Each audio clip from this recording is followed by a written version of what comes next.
Depois de dar a bênção das mãos cruzadas aos filhos de José, Jacó reuniu os seus filhos e falou sobre o destino de cada um deles na forma de bênçãos proféticas.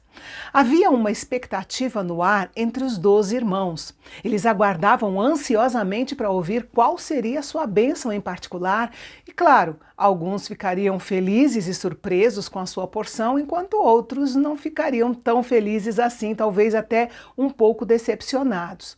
Jacó começou pelos 6 filhos de Lia, a esposa que ele não queria. Começando por Rúben, seu filho mais velho, Jacó trouxe à tona o grave pecado que ele havia cometido se relacionando sexualmente com Bila. Por causa disso, ele perdeu os seus privilégios de primogenitura, que foi transferida para José e os seus 2 filhos.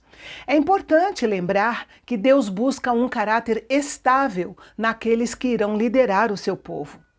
Na sequência, Jacó dirigiu-se a Simeão e Levi, que, cheios de fúria e violência, pecaram ao vingar a honra da sua irmã Diná.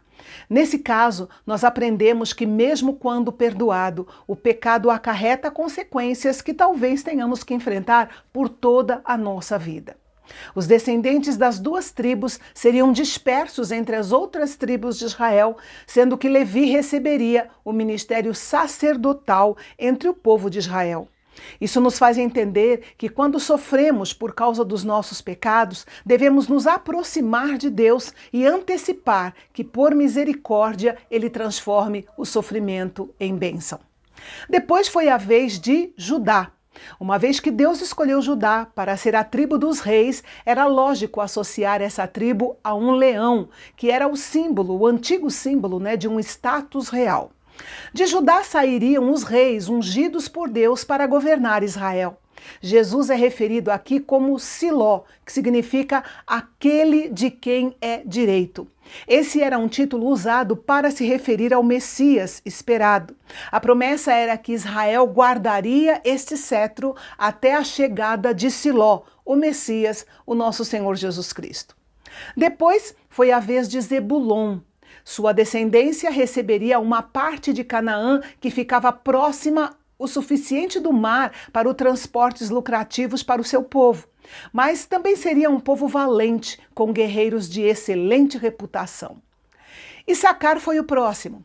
O fato de ele ter sido comparado a um jumento forte pode soar degradante para nós, mas essa não foi uma observação depreciativa, não. A imagem que Jacó passou aqui era de um povo forte, sem medo de levar cargas. O povo de Issacar era trabalhador e dedicado ao solo. Nessa tribo haviam também muitos homens valentes. Depois, Jacó pronunciou bênção sobre os filhos das suas concubinas, Bila e Zilpa. Ao relacionar Dan com a serpente, Jacó revelou sua sagacidade ao realizar ataques surpresa contra os seus inimigos. Depois Jacó falou sobre Gade. Os gaditas seriam excelentes guerreiros. Moisés mais tarde os comparou com um leão. Depois foi a vez de Azer. Eles seriam um povo agrícola. A tribo produziria iguarias consideradas delícias reais. E o último foi Naftali. A comparação com uma gazela solta sugere um povo com aptidão de correr como as gazelas e também de proferir palavras poéticas. Com isso, os membros dessa tribo dariam excelentes mensageiros. Por fim, Jacó pronunciou as bênçãos sobre os filhos da sua amada Raquel. Jacó dedicou mais palavras a José do que a qualquer outro filho. Deus daria aos seus descendentes bênçãos sobre o solo que cultivassem e fertilidade para que a tribo crescesse muito. E o último a ser abençoado foi Benjamim. Ele comparou Benjamim a um lobo devorador. Os homens de Benjamim eram valentes e conhecidos por seu furor nas batalhas.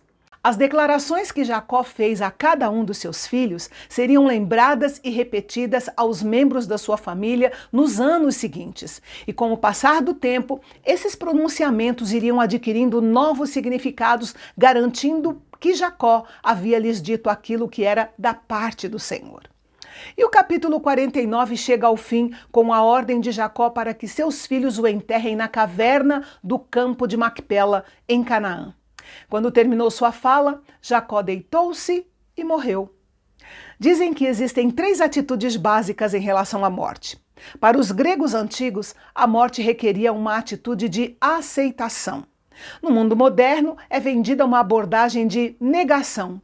Mas para os que creem no Senhor, a atitude é de quem desafia a morte, porque Jesus já venceu a morte na cruz por nós. Por isso, ela é apenas uma passagem para estarmos para sempre com o Senhor.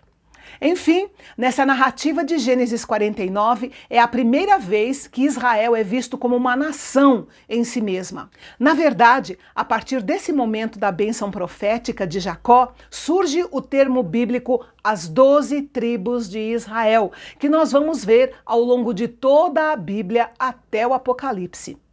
E amanhã veremos o último capítulo de Gênesis, que narra o enterro de Jacó e a morte de José.